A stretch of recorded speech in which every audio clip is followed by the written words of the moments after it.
I'd like to welcome you to today's webinar entitled Getting More from Your Virtual Investments, presented by Fujitsu and the Aberdeen Group and sponsored by Microsoft. Our first presenter today will be Dick Sappler, Senior Research Analyst, Virtualization and Storage with the Aberdeen Group. Dick leads his practice covering the technology, service, and consulting enablers that enterprise data centers deploy to become best-in-class organizations. His research is widely publicized and covers topics such as disaster recovery, storage, virtualization, and cloud computing. We will then hear from Manuel Martul, Senior Server Marketing Director with Fujitsu America. Manuel manages a team of market professionals with product and program marketing responsibilities for all Fujitsu server product lines. Manuel joined Fujitsu over 4 years ago from Hewlett-Packard, where he previously spent 15 years in multiple management positions. And our final presenter will be Jeff Zucker, Director of Solutions Development on the Microsoft Alliance team, also with Fujitsu America. Jeff is currently responsible for joint solutions that meet the needs of Fujitsu and Microsoft customers. He supports Fujitsu America delivery and sales teams for solutions including cloud computing and infrastructure, collaboration and end-user computing, business applications, and systems integration. Now, without further delay, I'd like to turn the presentation over to Mr. Dick Sappler. Dick, you have the floor. Thank you, Joe. As Joe said, I'm Dick Sappler. I'm the Senior Research Analyst here at Aberdeen for Server and Storage Practice. I've been monitoring the virtualization marketplace now for several years, and so I'd like to take the first 15 minutes and just bring you up to the date on really what the state of virtualization is right now, how many applications are virtualized, how many servers, and so forth, based on some survey work that we've done in the marketplace. Following me, Manuel will be talking about the next generation of server architectures and how they can help you in virtualization and your migration to the cloud. And finally, we'll have Jeff, who will give some examples, some customers like your companies that have already done this and have been shown really good business results, both operational and financial. So that's the agenda for today. You will have the opportunity to ask some questions and answers. So use the chat box and the question box in your browser, and we'll try to get to as many questions as we can as we go along. So first, who is Aberdeen? Aberdeen is an industry research firm based in Boston, Massachusetts. And while we don't have magic quadrants and we don't make forecasts for the year 2025 and things like that, what we do is we survey end users about how they've successfully deployed a certain technology or data set. And so we survey customers, end users, and then we write about the end user experience. So you get a real world view of what's going on out there and what companies have really been able to do with their investments. What we do is we take the survey responses that we get from these companies and we divide them up into 3 groups. The best in class, or the top 20% of the organizations, are those that are getting the most out of their investment. The next 50% we call average. Those are the companies where pretty much, on average, they're all pretty much alike as far as what they've received. And then the bottom 30% we call laggards. And what we do is we look for, what is it that the best in class is doing that's giving them such a major return on their investment that the average and laggards are not doing. And then we write reports on that and then make those reports available for end users to download and research when they're thinking about deploying a technology or want to improve the performance of a new technology that they just deployed. So for this report, that I'm doing right now, this is the result of a survey that we did in January of this year. We surveyed over 200 organizations around the world, all different sizes, from all different industries, and we're presenting that data today as the first part of this webcast. To define who's the best in class, we really use 3 metrics. The decrease in application downtime as a result of virtualization, the decrease in IT spending after server virtualization, and the greatest rates of server consolidation. So the companies that really got those benefits the best were the ones that we judge best in class in server virtualization. So if you just take a second and think about your own organization, your own IT department, there are 5 metrics here on the page. Why don't you just take a second and rate yourself and your organization as how you're performing. What is your highest server utilization? How hard is your server? How hard are your servers working? 50%, 60, 70, 80%? And then what is your lowest server utilization? You know, that older server that's off in the corner running a single application. What sort of server utilization is that gaining? Third, how long does it take to deploy a new application? You know, suddenly a business, one of the business groups comes down and says, we really need this application deployed. How long does it take you to deploy it? Tell us how many applications you have per server on average, just a number. And then finally, what percentage of your applications are virtualized today? So here are the results from this survey that we did in January. Highest server utilization, on average, companies are about 58% utilized. And this is kind of consistent across small, medium, and large organizations, with large obviously getting better performance. They probably have newer servers. They can tweak their systems a little bit more efficiently. But that still is not a great highest server utilization. You should be looking to get utilization in the high 70s and even up to 80% utilization. The new server architectures that we have today are perfectly capable of supporting utilizations at that rate. The lowest server utilization, about 22%. Every organization has one of those old servers sitting off on the side, probably be retired soon, but those are real candidates. Those servers are real candidates for virtualization and consolidation. How long to deploy a new application? On average, about 2 weeks. And this is interesting that it's about the same across all the organizations, you know, small, medium, and large, but about 2 weeks to deploy a new application. This can be improved dramatically. With virtualization technologies today, you can deploy new applications in as few as a few hours. Those won't be brand new applications, but new instances of existing applications. But overall, we can do better than that 2 weeks. And finally, what's the average number of applications per server? You know, 10 seems to be about the right number. Obviously, it depends on the size of the applications, the memory configurations, and so forth. But on average across the industries, we're at about 10. Now, I will give you a little piece of free advice, and I work with many kind of server management and virtual ops management application providers. And one of them told me that when they go into an organization and look at the utilizations, they feel that about 90% of the VMs that they see are over-provisioned with memory. And memory is a limiting factor as to how many applications or the utilization you can get on a server. So really you should take a look at that and make sure that you've not over-provisioned memory. I know that's, you know, from the older guys who have been in IT for many years, you always want to make sure you have tons and tons of memory. But that is going to limit you in the rate of consolidations you can get for your servers. As far as what percentage of applications are virtualized today, you can see that for best-in-class, we're at about almost 70% of their applications are virtualized, going down to about 30% for the laggards. And really the plans are, even for the best-in-class, that they're going to end up at about 80% of applications virtualized. So that's pretty good. But really, we're progressing very quickly along this continuum. I did a survey back in May of last year, and at that time we found that on average 40% of applications were virtualized, and in just 10 months we've progressed to almost 50%, 7% in March, and I wouldn't be surprised if it's already at the 50% number. And that percentage that are targeted, we're at 66%, that's probably now up into the 70% range. But so we're really at a tipping point in kind of the history of IT.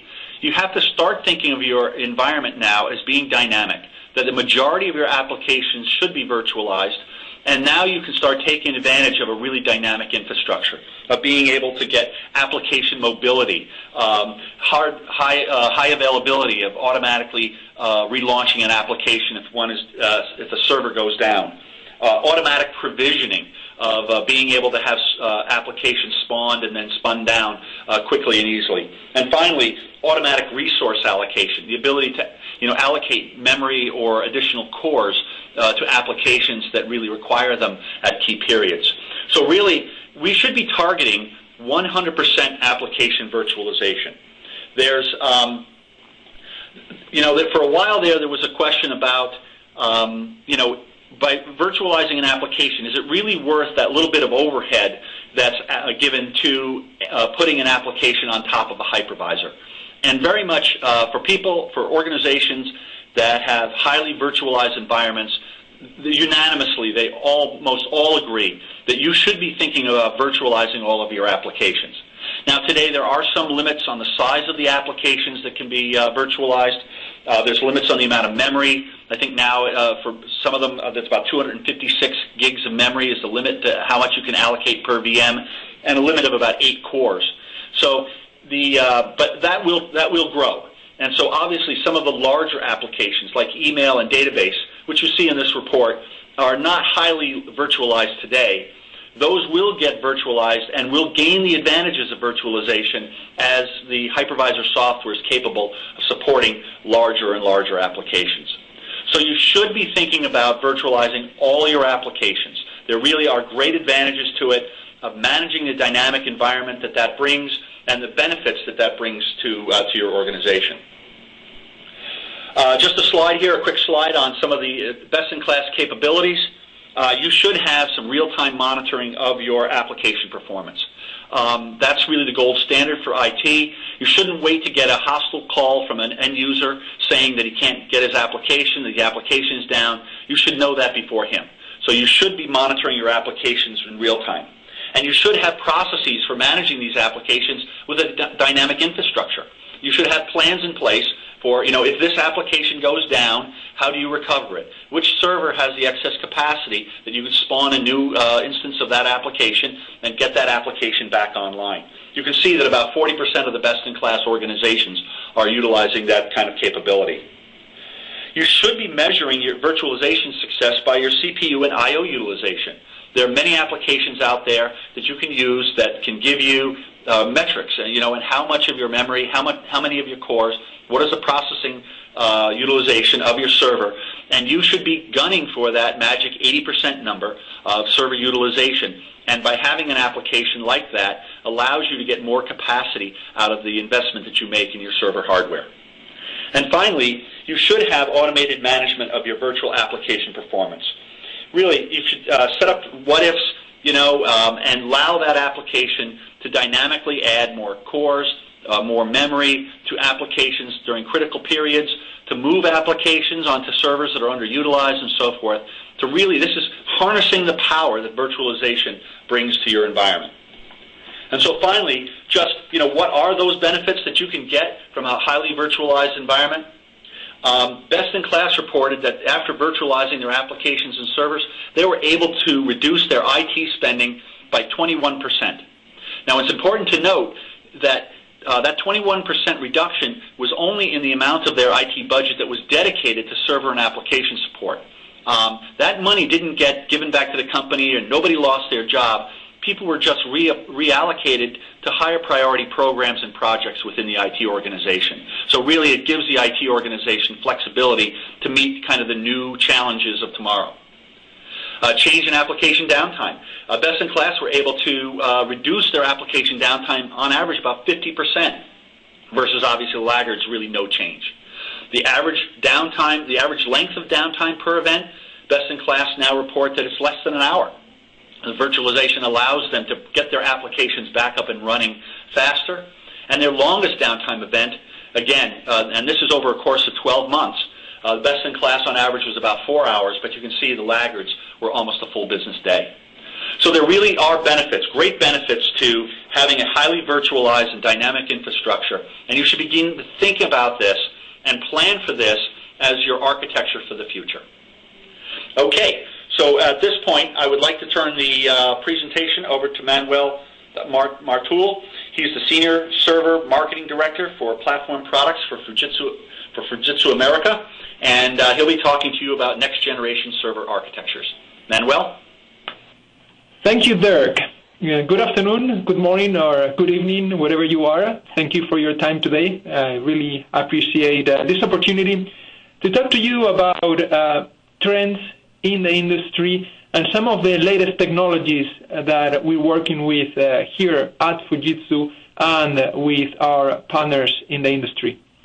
We'll talk about virtualization, we'll talk about system management tools, we'll talk about cloud, we'll talk about the next generation of server architectures, and I will attempt to do all of that in the next 15 minutes.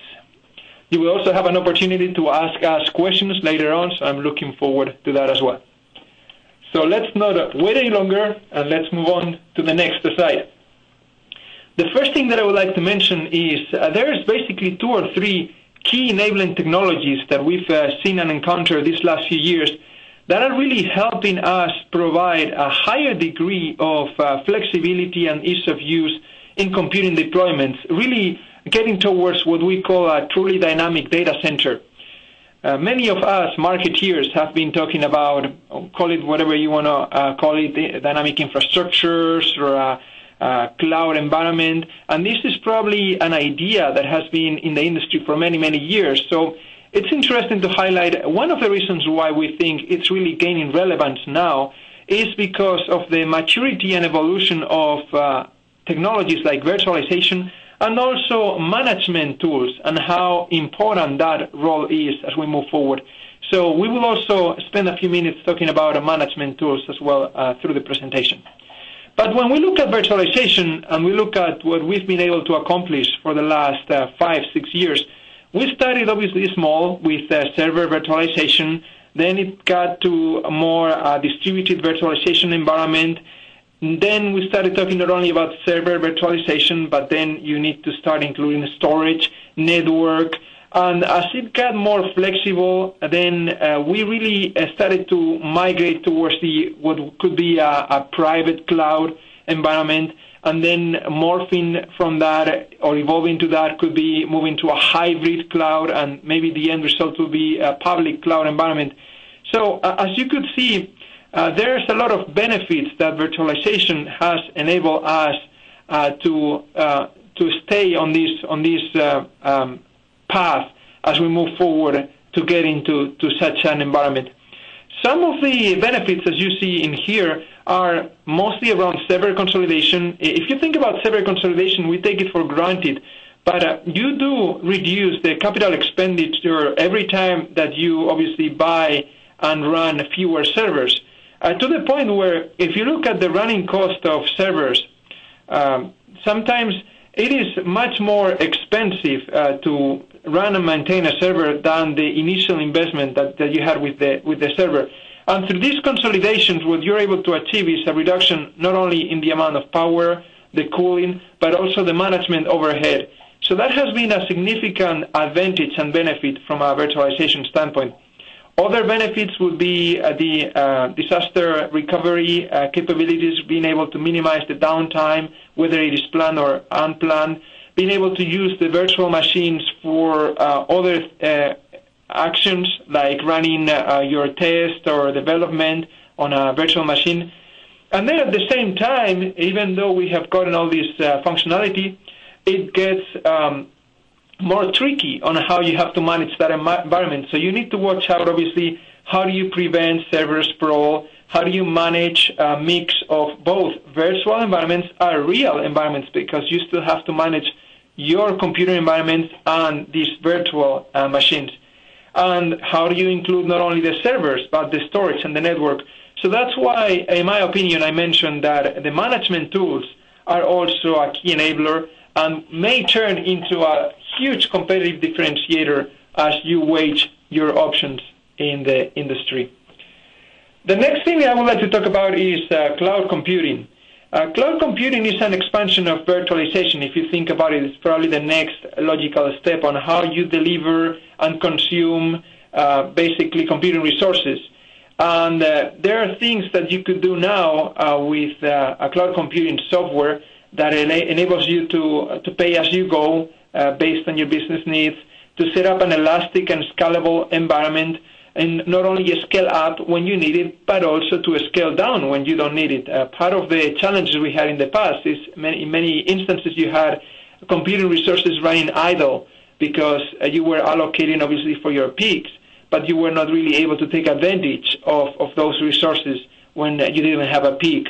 So as a result of that, now you can scale not only up, but also scale down if you require to do so in a very simple way of doing it and with self-service functionality. So we think at the end of the day, it's a very compelling message. Obviously, the important thing is you need to make sure that you have an environment that you can certify and that you're able to use for all these great benefits. So here in Fujitsu, we basically have an approach to cloud computing and virtualization where we think you're going to need to have a predefined set of building blocks. The main reason why you need to do that is because we acknowledge customers in their environments, they run multiple vendors. I mean, it's a very heterogeneous environment. But at the same time, you want to make sure that that environment is easy to manage. So you need to be careful and you need to configure and test the environment you want to use and deploy to make sure that all the hardware, the software, the services are going to work in a holistic manner and that you're going to be able to manage not only your physical and virtual machines efficiently, and you'll be able to provide all the necessary services that you will require to have. The caution to this approach, though, is in order to fully utilize such an environment, you need to avoid, obviously, the potential of a vendor lock-in. So one of the scenarios you may want to consider is to say, well, we'll just default to a single vendor. They will do a pre-certified, pre-tested environment, and we'll just need to default to whatever that is that they offer. So that could be one approach that we can provide as well from a vendor standpoint. Or you could look at trying to leverage all the different vendors and partners that you've got within your infrastructure and choose the components that will work together well and being able to provide you what you would like to have as the desired goal or objective. So in terms of implementations, when we look at Fujitsu, we offer both alternatives. Obviously, from a vendor standpoint, we develop servers, storage, network, software, so we can meet and basically continue developing any cloud requirement.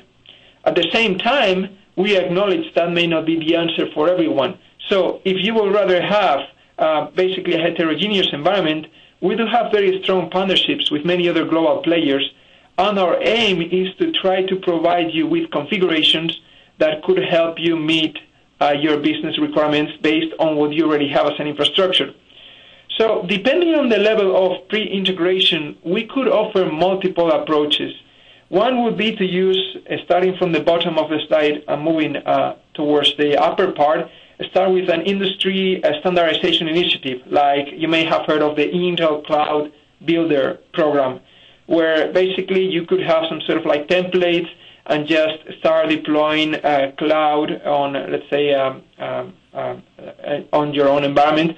Or you could choose more of an industry private cloud solution, something like what Microsoft offers with the HyperV Cloud Fast Track, which we will talk about that a bit in detail. Or you could use one of our building blocks for the infrastructure, which we call Fujitsu Dynamic Infrastructure Blocks, which are mostly pre-tested, fully integrated environments where we take the best-in-class components in the industry, we make sure that they work together, we provide you the management tools on the top of that, and then we basically deploy them either on your side, or if you want to have more of a public cloud environment, then we will have it in a Fujitsu data center as well.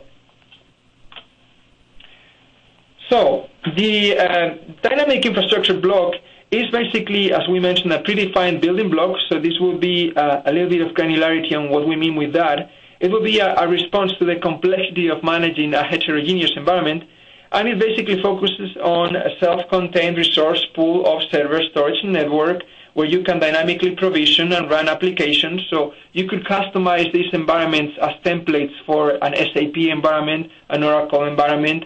They could be pre-integrated, pre-verified. They include all the hardware and software that you need.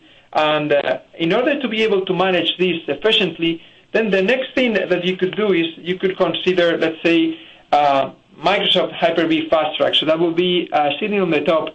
The DI block will be the foundation or the template for any cloud computing environment. In this case, we're going to be focusing mostly on private clouds because we see as a trend this seems to be the first step that customers are taking as they consider other options. So in many cases, we start the conversation talking about private, public clouds because of the flexibility of being able to deploy and test in a trusted platform of all the different features that a public cloud environment will enable. But then you could start with, let's say, a private cloud environment where you could have either a customized or a pre-configured environment. In this case, we're looking at a Microsoft HyperV environment.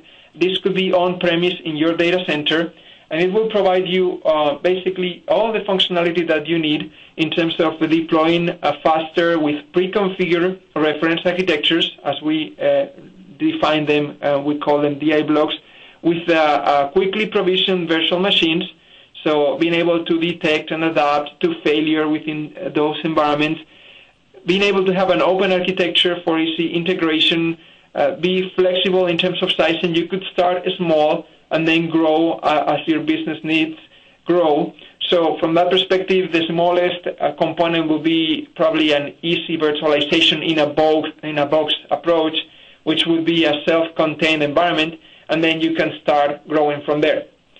So if you look at the different components that make this HyperV fast-track implementation, we're looking obviously at Fujitsu servers with resource management tools, and then storage and system management software that enables you to do that. So let's talk about system management software, because if you think about a cloud infrastructure, there are many things that you need to take into account. The cloud management tools are going to need to deploy everything from an infrastructure standpoint. So they need to be able to manage your servers, your storage, your network, your operating system, your applications. Then you need to be able to virtualize, and you need to be able to track the computing resources as they're being used across all those components. And then you could also start small, but then you want to continue growing and being able to sustain and accommodate that growth from a hardware standpoint. So if you look at the different system management tools, from an evolution standpoint, I guess the first thing we started with was the server management tool. So to enable you to do integration, management, deployment at a server level. Then obviously that had to grow to the storage and the network. Then that needed to integrate into a heterogeneous environment. Then you needed to get more sophisticated in terms of automation of physical and virtual resource provisioning and load balancing. So as a result of that, we started seeing technologies like I/O virtualization.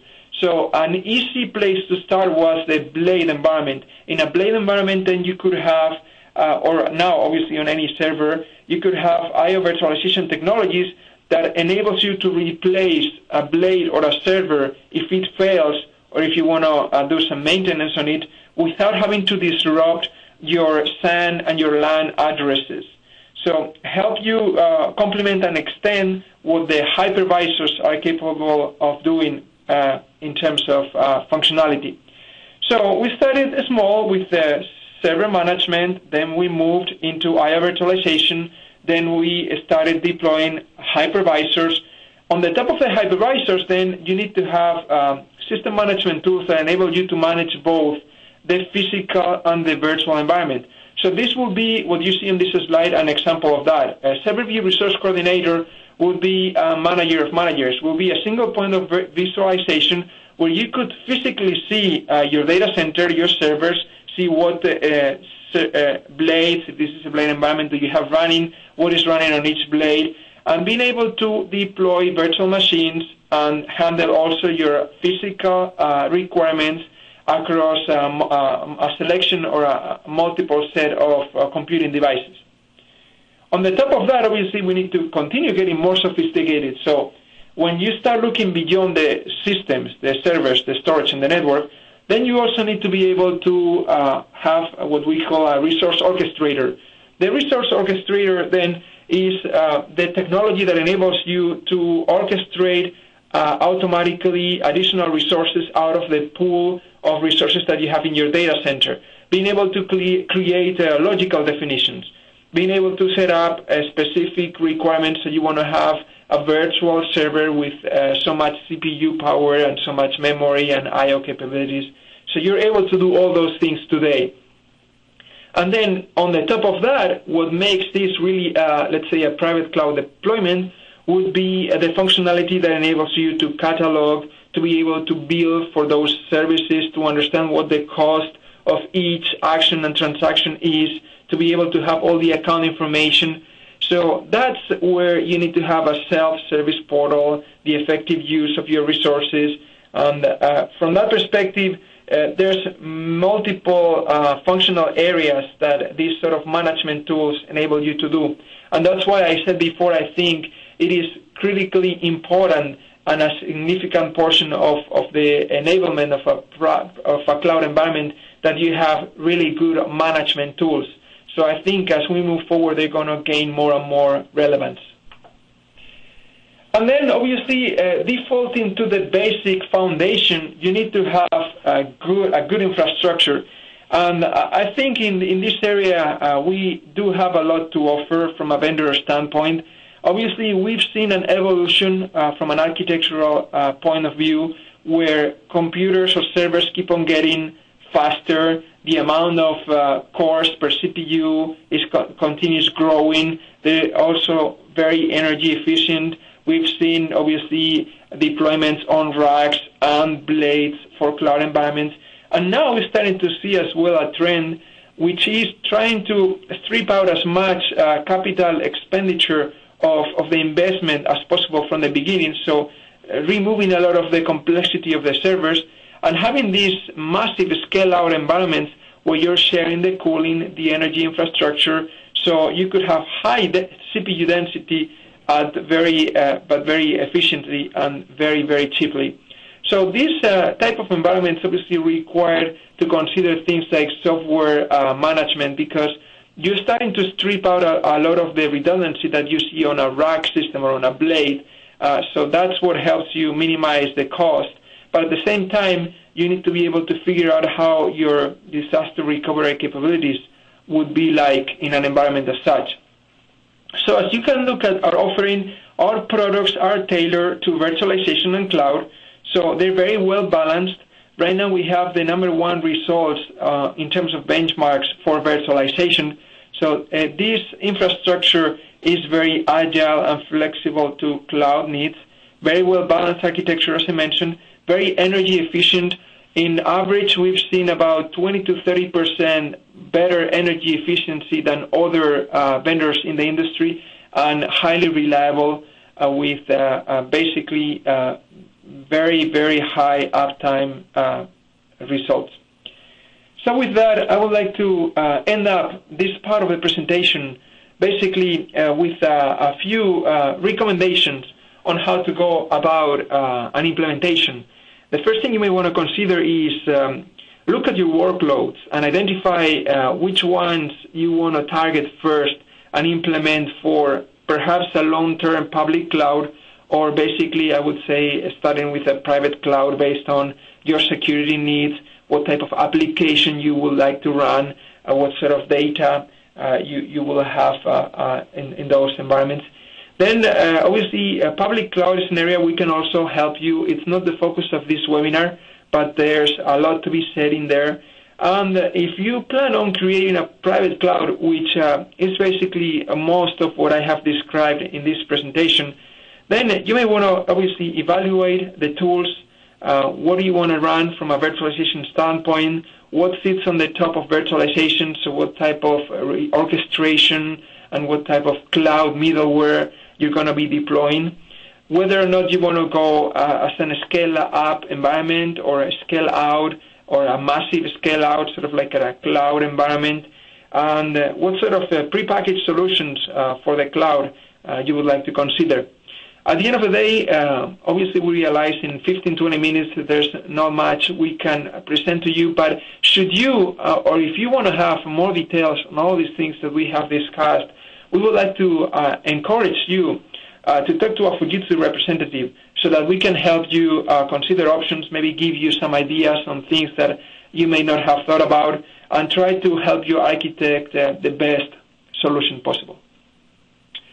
So with those words of advice, what I would like to do next is hand it over to my colleague, Jeff Zucker, who I believe is on the phone. Hello, Jeff.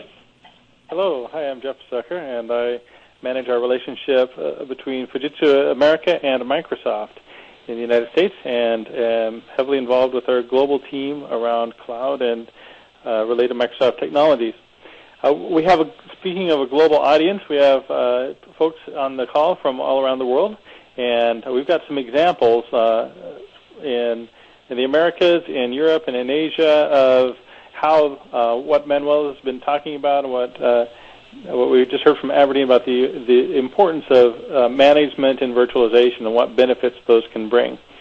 So here's some examples that you can get additional details on our website. So put the URLs there. In Japan, starting in Asia, Mitsui and Company is a large conglomerate, many divisions, many different business units with a lot of diverse servers and applications. And you can see that they did a massive server consolidation, got 1,000 servers down to 500 through virtualization.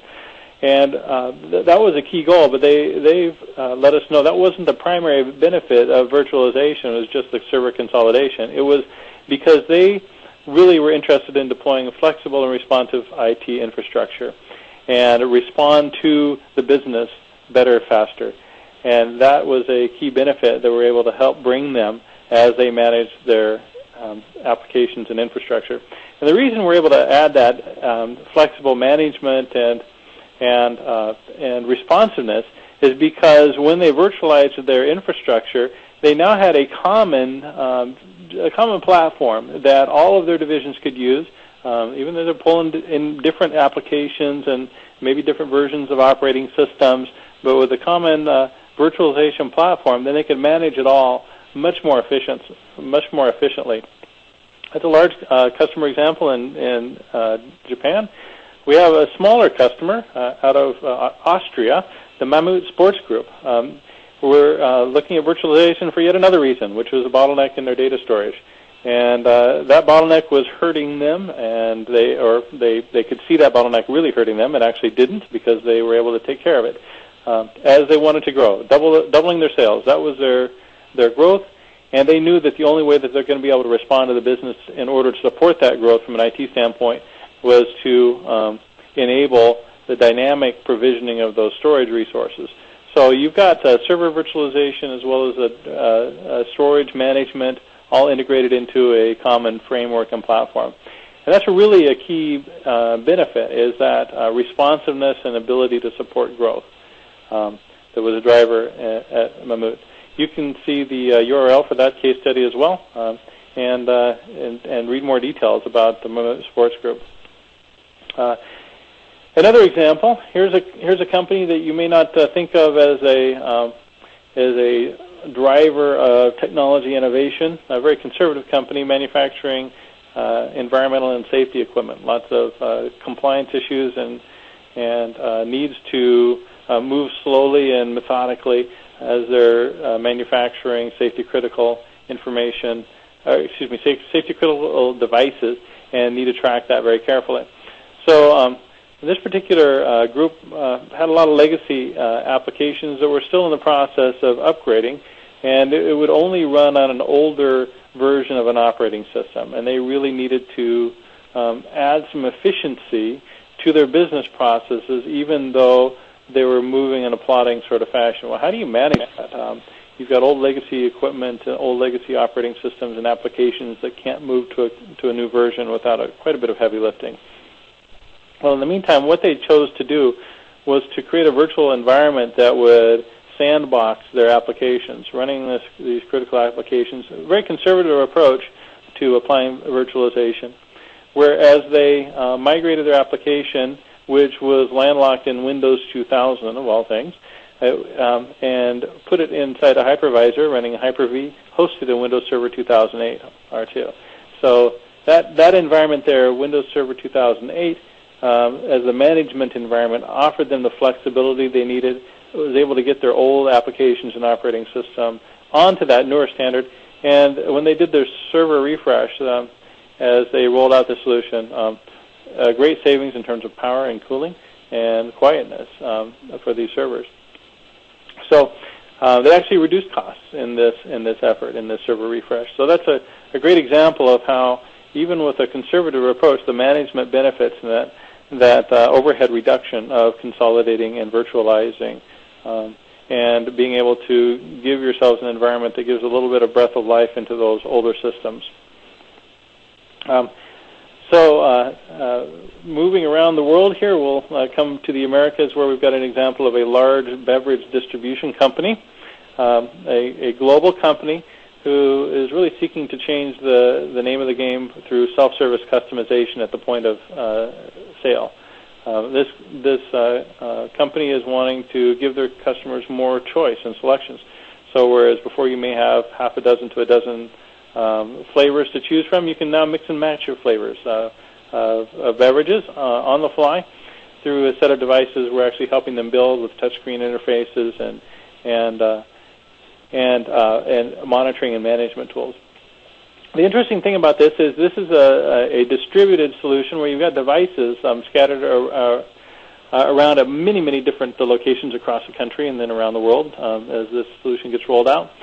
And there's a lot of data that's being gathered about what's popular, what are people ordering. Do they order different things in the morning than they do in the afternoon? Do they have certain selections? Can you customize your recipe and then walk up to any machine and punch in a code and get your favorite flavors combination right there? Well, this is another example of breathing new life into an industry, but you've got an inherently distributed system where you need to manage it and interact with it.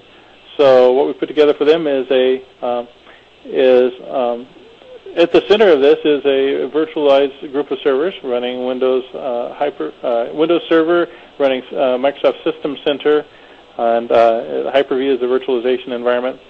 And that server infrastructure for managing all of these devices actually interacts with them every night. The devices phone home and hand off their logs and get their patches and updates that may be needing to go out into the field.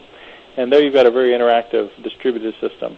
And the nice thing about this is it's a really good platform that gives you a life ahead of it for continuing to scale and grow out the solution and manage a highly distributed environment with a consolidated virtualized approach. And these are some of the many examples of how the management aspects of virtualization add a lot of value in terms of agility, in terms of readiness to roll out new solutions, and in terms of enabling a more seamless, painless upgrade and transition to a newer platform, newer operating systems, cheaper power, cheaper cooling with the more modern servers, and even a highly distributed environment that's managed through the same platform that you use to manage your virtual servers. So these are all examples that we've done with our customers, and we'd love to talk to you about what are some of the ways that your own environment can benefit from these management benefits that take the value of virtualization beyond just what you can accomplish with server consolidation and maybe a more efficient use of resources, but actually help you more effectively respond to the business with that flexibility. So with that, I'd like to open it on up for questions. So we'd like to hand it back to our moderator, Joe, and enter into our Q&A time and see what you might have to ask us about these solutions and the benefits of virtualization and good systems management. Great. Thank you so much, Jeff. I'd actually like to address the first question to you. Caesar writes, we have both private cloud and have started working with public cloud, and it's getting very complex. Will this get easier as the cloud matures? That's a good question. I hear the word complex in there. We're supposed to be simplifying things, aren't we, with this virtualization? Well, if you've got a physical mess and you virtualize it, you just might end up with a virtual mess as well. So it's important to really use some of these standardized approaches and processes that we can help you out with. And one thing that we can say about the relationship between public cloud and private cloud, as we're working with partners like Microsoft, we do see the management tool set coming together. Microsoft System Center, for example, manages right down to the application level, not just the hardware, whether it's virtual or physical, but at the application level. And one of the benefits of that is with the well-architected applications, you can have even application portability and move applications from a private location, a virtualized framework, in your own data center or in maybe a Fujitsu hosted data center, and even move it out to a public cloud location such as Windows Azure. And that's something that Fujitsu is working very closely with Microsoft on, and you can see a lot of that. For example, if you're going to be at the Microsoft Worldwide Partner Conference in Los Angeles in July, take a look at what we're showing off there about public cloud and private cloud working together. Great, thanks so much. Manuel, I'd like to address this with you. Are there any savings for moving to a next-generation cloud HW platform? Good question. So, yes, there are savings in multiple areas. The first one is obviously these environments are highly optimized. So when you're consolidating an environment and moving to a cloud, obviously you do realize some savings there. But the core fundamental design of these systems is basically, first of all, trying to strip cost out of the systems. So what we're talking about here is, let's say, a massive scale-out deployment where you have a standard rack unit with, instead of typical rack servers, you have computing nodes or motherboards sitting on a tray. So you're stripping out a lot of the cost. You're removing the metal. You're removing the redundancy at a server level, and just defaulting to these bare, naked motherboards with the drives, and basically connected to the rack. The rack itself now is the source of power, so you're consolidating all the power to the rack, and then you're consolidating the cooling as well to the rack. So you have a couple of fans on the top of the rack that basically extract the air for the entire rack. So by doing that, basically, on average, if you compare a configuration like that with a standard blade or a configuration or a standard rack configuration, you're saving about 20 to 25% in capital expenditure, because obviously you are removing a lot of the complexity that I just defined. You're also saving about 20 to 25% in energy efficiency, because you have consolidated the energy requirements to the rack level, the energy and the cooling. And then, more importantly as well, you're also saving on data center space because of the CPU density. Some of these massive scale-out deployments, you could set up back-to-back configurations and remove the hot-aisle, cold-aisle design. And what I mean with that is you don't really need to have basically systems that need to have air flowing from the front to the back. But since you have basically these fans on the top of the rack, you're basically doing back-to-back configurations on the racks and saving about 40% on data center space.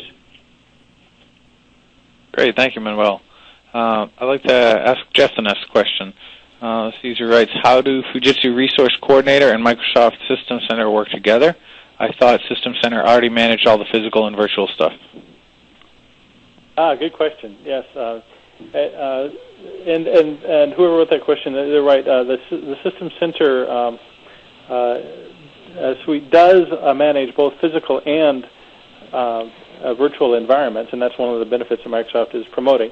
And it's a key part of our Hyper-V Cloud Fast Track offering. But you'll also notice that that System Center in itself doesn't provide all of the capabilities you need to implement a full private cloud. And there, you're doing things like chargebacks for billing if you want to implement a chargeback scheme, or some automated provisioning where you've got different resources that need to all be turned on simultaneously. There's a few advanced private cloud capabilities that Resource Coordinator adds on top of that. So if you take a look at the System Center spec, Microsoft is relying on partners like Fujitsu to build out that private cloud portal. Thank you very much, Jeff. Manuel, what is the best hardware architecture to run a private cloud? Okay. I think my take on that is that it depends on your business needs. So if you're looking for, let's say, cost-efficient, massive scale-out deployments for managed hosting or web servers, or for like infrastructure as a server providers, then probably a good approach would be what, let's say, the Amazon, Google, or eBays of the world are doing these days, which is this, in their case, equivalent to these cloud computing massive scale-out environments. These are just racks of computing nodes. And the important there is obviously you have to have a high degree of functionality and sophistication on the management tools. So that will be one approach for the best architecture to run a cloud. If you're a mid-enterprise or a smaller business and you would like to start smaller, you're probably better off with a blade enclosure environment. You could start, let's say, with a small private cloud on a blade enclosure. The reason why I'm defaulting to blade enclosures is because blades have had a lot of history in terms of providing flexibility around I/O virtualization, on how do you manage virtual machines. So it could be an ideal platform for a small to medium deployment. If you're not afraid of running, let's say, large amounts of virtual machines, another option would be to have either a traditional rack scale-out environment or maybe to do a scale-up deployment. Scale-up would be ideal if you really want to have high amounts of memory. That was, by the way, something that Derek mentioned at the beginning, and I agree completely. Memory is essential moving forward, especially the more you want to do with virtual machines. And if you need to have also, if you have a high need for I/O connectivity, obviously some of the scale-up machines are capable of providing much more I/O connectivity than a rack. And so, at the end of the day, just to summarize, it very much depends, and this is a great opportunity for me to recommend whomever asks such a question to give us a call and let us talk about it. Fujitsu is not a very well-known vendor in North America. It is across the globe in other regions, but I think personally we are one of the best kept secrets in the industry, so I will encourage whomever has interest to give us a call. Great. Thank you so much, Manuel. And this brings us to the conclusion of this webinar. So I'd like to take this time to thank everyone that participated in today's event. Obviously, our audience and our participators, our presenters, Dick Sapler with the Aberdeen Group, Manuel Martul, and Jeff Zucker with Fujitsu America, and of course, our sponsor, Microsoft. I hope you found this webinar beneficial, and we wish you the best wherever you may be.